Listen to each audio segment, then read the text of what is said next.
UEI Test Instruments proudly introduces the latest in wireless refrigeration probes with the WHP1 wireless hygrometer probe. Pressing the probe's unlock button releases the probe and activates communication with the device. You can lock the probe into either a 90 or 180 degree angle. To begin, launch the app UEI Hub. Enter the tool connection screen by tapping the toolbox icon. The first time you set up the WHP1, it will show up under Nearby Tools. Press and hold the WHP1 and drag it to either the return or supply box, based on where you want to use the probe on the system. Repeat this process with a second probe.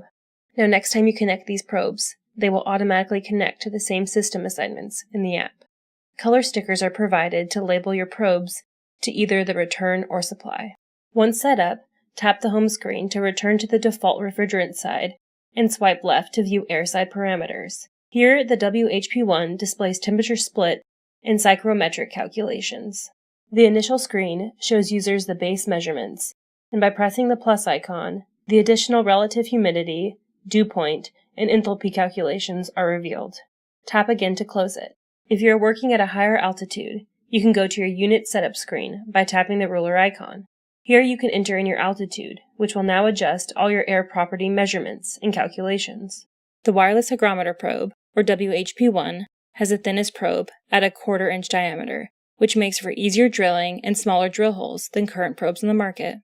And the magnetic mount holds the WHP1 onto the plenum, placing the probe in optimum position for airstream measurements.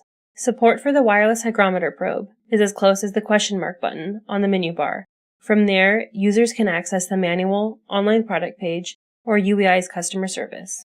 The WHP1 is backed by a 1-year limited warranty. The WHP1 is available in the Hub 2 and Hub 6 kits.